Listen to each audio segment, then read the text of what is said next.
Bank અર્પણ ખાસ કરીને કારણ કે ગઈકાલે ઓવરઓલ આ એક સ્ટોક માર્કેટમાં ખાસ ધ્યાનમાં હતો. જબરદસ્ત મજબૂતી આપણને નિફ્ટીનું ગેઇનિંગ કાઉન્ટર આજે પણ એક ફોલોઅપ એક્શન છે. 0.5% આસપાસની મજબૂતી. ડેઝ હાઈ 2194ના લેવલ્સ પર છે. કોટક બેંક કઈ રીતે સલાહ રહેશે? કોટક બેંકમાં ચાંદીની જે બ્રેકઆઉટ આવ્યું છે, 2000ના લેવલની ઉપર જે બ્રેકઆઉટ આવ્યું છે, after many years of consolidation. This is not a 1-2 months consolidation, but many years of consolidation. જે 2022 થી 2025નું જે કોન્સોલિડેશન હતું, એવરી ટાઈમ 1990 2000ના લેવલની આસપાસથી તમને રેઝિસ્ટન્સ ફેસ કરીને એક કરેક્શન આવતું જોવા મળતું હતું અને નીચે 1650 સુધીના કરેક્શન આવતા જોવા મળતા હતા. આઈ થિંક એ લેવલને આને બ્રેકઆઉટ કર્યું છે, તો minimum upside from 2000 level will be 2350. 2350 સુધીના તમને અપસાઇડના ફર્સ્ટ ટાર્ગેટ અચીવ થતા જોવા મળી શકે છે. યસ, છેલ્લા 2 વીકમાં extremely strong uptick momentum already આવી ચૂક્યું છે. તો થોડા ડીપ પર પણ તમે એડ કરો છો તો that will be risk reward wise તમારા માટે ફેવરેબલ રહી શકે છે. તો બટ કોટક બેંક માટે ઓવરઓલ બાયસ પોઝિટિવ સાઇડ પર રહેશે. ફર્સ્ટ ટાર્ગેટ 2350 અને બીજો target 2500. And this is not a 1 to 2 days target, but position 6 to 8 months kind of target. તો 6 to 8 months નું પર્સપેક્ટિવ હોય તો તમે સ્લોલી અને ગ્રેજ્યુઅલી એક્યુમ્યુલેટ કરવાનું સ્ટાર્ટ કરી શકો છો. કરંટ લેવલ પર એડ કરી શકો છો.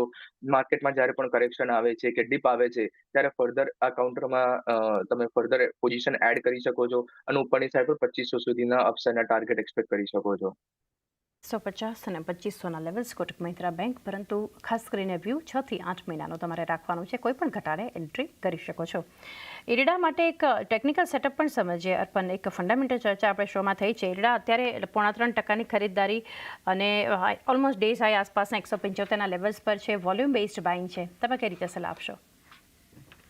તો ઇરેડામાં જે કરેક્શન આવ્યું હતું 300ના લેવલથી 150 below, that means 50% correction from its recent high. જે સપ્ટેમ્બરમાં હાઈઝ બનાવ્યા હતા ત્યાંથી 50% કરેક્શન ઓલરેડી થઈ ચૂક્યા હતા. And after that correction last વીકમાં એક રિવર્સલ કેન્ડલસ્ટિક સાથે ક્લોઝ થતો તમને જોવા મળ્યો હતો. અને આ વીકમાં ગઈકાલે અને આજે એક સ્ટ્રોંગ અપટિક મોમેન્ટમ સાથે ફોલોઅપ મોમેન્ટમ તમને આવતું જોવા મળી રહ્યું છે. તો બાયસ ડેફિનેટલી પોઝિટિવ સાઇડ પર છે.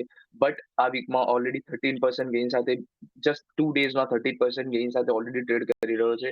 તો અગેન ડીપ પર બાય કરવાનું રેકમેન્ડેશન રહેશે, બીકોઝ પીએસયુ સ્ટોક છે તો વોલેટિલિટી તમને વધારે એવી જોવા મળી શકે છે. અને જો 165 162 જેવા ઝોનમાં અગર તમને એક્યુમ્યુલેટ કરવાનો ચાન્સ મળે છે, then that will be the zone કે તમે એ લેવલ પર એક રિસ્ક રિવોર્ડ ફેવરેબલ ઝોનમાં તમે આ કાઉન્ટરને એક્યુમ્યુલેટ કરી શકો છો. ઓકે, એક વ્યૂ જોઈ રહ્યા છે કાઉન્ટર ઇરડા માટે. એ સાથે આગળ નજર કરીએ તો પેટીએમ ફંડ મોબીક્વિક આજે ફરી ફોકસમાં છે. ઝીરો એમડીઆર નીતિ પર પુનઃવિચાર કરવા માટેની અપીલ કરી છે. તો બીજી તરફ ઓલા ઇલેક્ટ્રિક જે છે અહીંયા પણ એક ફોકસ બનતું દેખાઈ રહ્યું છે. બંને સ્ટોક્સ પર જે એક્શન છે, ડિટેલ્સ શું છે જાણીએ સહયોગી શ્રદ્ધા પરસાનિયા પાસેથી. શ્રદ્ધા, ગુડ મોર્નિંગ. કઈ રીતે બંને કંપનીઓની ડિટેલ્સ છે અને શું એક્શન છે? જી, તો સૌથી પહેલાં પેટીએમની વાત કરીએ તો એમાં ઝીરો એમડીઆર એટલે કે મર્ચન્ટ ડિસ્કાઉન્ટ રેટની નીતિ પર પુનઃવિચાર કરવા માટે અપીલ કરવામાં આવશે. પેમેન્ટ કાઉન્સિલ ઓફ ઇન્ડિયા એટલે પીસીઆઈએ પીએમઓને પ્રાઇમ મિનિસ્ટર ઓફિસને તેઓ આ પ્રસ્તાવ મોકલશે અને ત્યારબાદ પીસીઆઈનું માનવું છે કે રેગ્યુલેટેડ એમડીઆર તેઓ ફ્રેમવર્ક ઈચ્છે છે અને તેઓ નિયંત્રિત એમડીઆર દ્વારા ડિજિટલ પેમેન્ટ ચાલુ રાખશે. અને પીસીઆરનું કહેવું છે કે નિયંત્રિત એમડીઆર દ્વારા સર્વિસ આપનારી કંપનીઓને પણ રેવન્યુ મળશે. ત્યારબાદ ઓલા ઇલેક્ટ્રિકના સમાચાર પર નજર કરીએ તો રોસમેટ્રા ગ્રુપ સાથેના બધા જ એપ્લિકેબલ ડ્યુઝ તેઓએ સેટલ કર્યા છે અને રોસમેટ્રા ગ્રુપે એનસીએલટી બેંગલુરુમાં કરેલી અરજી પણ પાછી ખેંચવા માટે મેમો દાખલ કર્યો છે. આ જે હતું એનસીએલટીનો કેસ, તે વ્હીકલ રજિસ્ટ્રેશન એસવીસી પ્રોવાઇડર રોસમેટ્રાએ સબસિડિયરી વિરુદ્ધ ઇન્સોલ્વન્સી પ્રોસિડિંગ્સની માંગણી કરી હતી, તેના રિલેટેડ હતું. શ્રદ્ધા, આભાર આપનો આ સમગ્ર માહિતી માટે. કુશ વ્યૂ લઈએ કંપનીઓ પર. એક તો પેટીએમ લગભગ 1.25% આસપાસની એક મજબૂતી. ઓલા ઇલેક્ટ્રિકમાં થોડી ઘણી પોઝિટિવ એક્શન, વધારે કોઈ અત્યારે એક્શન નથી. કઈ રીતે સલાહ આપશો? જી, માફ કરશો અર્પણ, આપની પાસેથી વ્યૂ લઈએ. ઓકે, સો સૌથી પહેલા પેટીએમ ની વાત કરીએ તો પેટીએમ પર બાયસ પોઝિટિવ સાઇડ પર છે. જે રિસેન્ટલી જે એક શાર્પ રેલી તમને 310ના લેવલથી 1050 સુધીના લેવલ સુધી એક શાર્પ રેલી જોવા મળી હતી. આફ્ટર એક બ્યુટીફુલ જે 50% રિટ્રેસમેન્ટ, જે કરેક્શન આવતું હોય છે, એક્ઝેક્ટલી 50% રિટ્રેસમેન્ટ પર એને સપોર્ટ લઈને એ લેવલથી અગેન બાઉન્સ બેક કર્યું છે. I think this stock is heading for again 1000+ level. તો એક પોઝિશન પર્સપેક્ટિવ થી અગર તમારે એક્યુમ્યુલેટ કરવું હોય તો યસ, પેટીએમ ને તમે ડેફિનેટલી એક્યુમ્યુલેટ કરી શકો છો, બીકોઝ જે રેલી આવી હતી 300 થી 1060 ની, that is the first rally after its listing, કે જે એક સિગ્નિફિકન્ટ રેલી છે અને એક સ્ટ્રોંગ અપટિક મોમેન્ટમ અને સ્ટ્રોંગ બોટમ આઉટ ફોર્મેશન નું ઇન્ડિકેશન આપી રહ્યું છે. તો બાયસ પેટીએમ પર પોઝિટિવ સાઇડ પર રહેશે. When it comes to Ola, I don't think એના પ્રોડક્ટ પર પણ મને ભરોસો નથી, એની સર્વિસ પર પણ ભરોસો નથી, અને ટેકનિકલ્સ પર પણ ભરોસો નથી, because technically extremely negative momentum સાથે ટ્રેડ કરી રહ્યું છે. And I think if you are holding this stock, just exit. there are far better auto companies, two-wheeler companies at a better valuation અને better visibility. તો તમને ખબર છે કે જ્યાં બિઝનેસ વિઝિબિલિટી બીજી કંપનીઝમાં વધારે છે ત્યાં આગળ તમારે ઇન્વેસ્ટર રહેવું જોઈએ. ઓલામાં ક્લિયરલી એક નેગેટિવ મોમેન્ટમ સાથે ટ્રેડ કરી રહ્યું છે, તો ડેફિનેટલી તમારે એને અવોઇડ કરવું જોઈએ. એન્ડ ઇવન અગર તમારા પોર્ટફોલિયોમાં પણ હોય તો તમારે બીજી ઓટો કંપનીઝમાં સ્વિચ કરવાનું ધ્યાન રાખવું જોઈએ. ઓકે, થેન્ક યુ પેટીએમ માટે. અને ઓલા માટે જો અગર તમારું રોકાણ છે તો પોર્ટફોલિયોનું જે રોકાણ છે એ તમે સ્વિચ કરી શકો છો અન્ય કોઈ ઓટો કંપનીઓ માટે. આ સિવાયના સ્ટોક પર આજે આઈટીના ઘણા કાઉન્ટર્સ પર આપણે ચર્ચા કરીશું, પણ કારણ કે જે રીતે એક મજબૂતી બતાવી રહ્યું છે, એચસેલ ટેક પર તમારો કોલ છે, એક વ્યૂ ઇન્ફોસિસ માટે હવે લઈએ.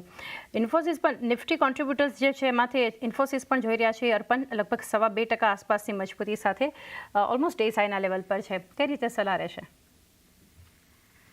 સો ચાંદની, જે રિસન્ટલી જે માર્કેટે જે રેલી કર્યું લાસ્ટ વીક, જે 22,500 થી લઈને 23,500 સુધીના રેલી કર્યા હતા, અને 23,500 થી અગેન નાવ 23,800 સુધી આજે માર્કેટે રેલી જે એક્સટેન્ડ કર્યું છે.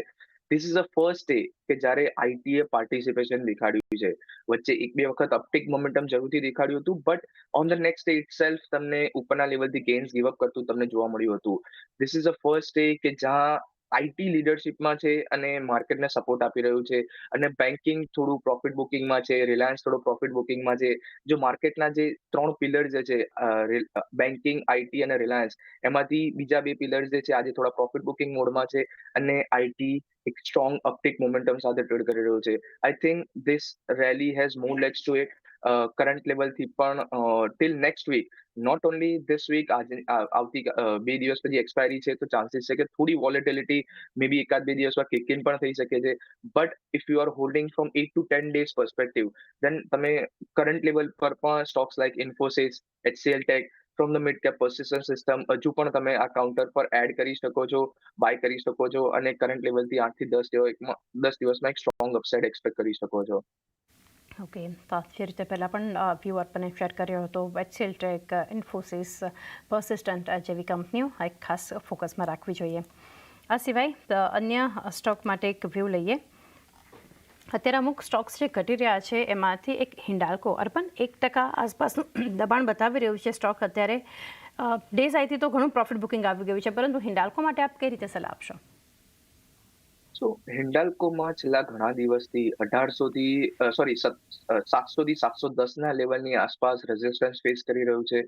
એવરી ટાઈમ 700 ના લેવલની ઉપર જાય છે એ પછી તમને ઉપરના લેવલથી પ્રોફિટ બુકિંગ આવતું જોવા મળી રહ્યું છે, અને 710 ના એક મેજર હર્ડલ, 710 ના જે લેવલ છે એક મેજર હર્ડલ તરીકે એક્ટ કરી રહ્યા છે. આઈ થિંક ટાઈમ બિંગ તમારે અવોઇડ કરવું જોઈએ. 710 ના લેવલની ઉપર ક્લોઝિંગ આપે છે એ પછી તમે આ કાઉન્ટરને ધ્યાનમાં રાખી શકો છો, ઓર એલ્સ અગર નીચે 670, 665 જેવા લેવલ સુધી કરેક્શન આપે છે તો તમે ધ્યાનમાં રાખી શકો છો. કરન્ટલી આ લેવલ પર એક કોન્સોલિડેશન ઝોનમાં છે, તો બેટર છે કે તમે અવોઇડ કરી શકો છો. હાલ અવોઇડ માટે એક વ્યૂ હિન્ડાલ્કો પર જોઈ રહ્યા છે.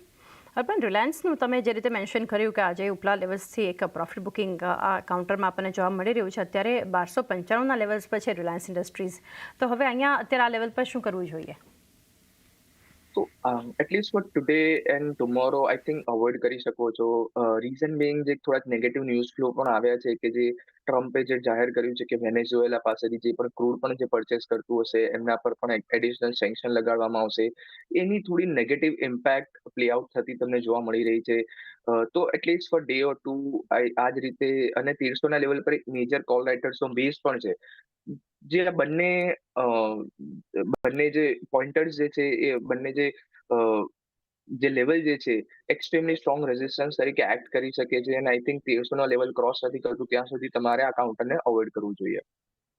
હાલ એક વ્યૂ અવોઇડ માટે રિલાયન્સ ઇન્ડસ્ટ્રીઝ પ્રબંધન જોઈ રહ્યા છે અને રિલાયન્સ પર આપણે ચર્ચા કરી છે તો સ્ટાન્ડર્ડ ડિસ્ક્લેમર તમારી સ્ક્રીન પર.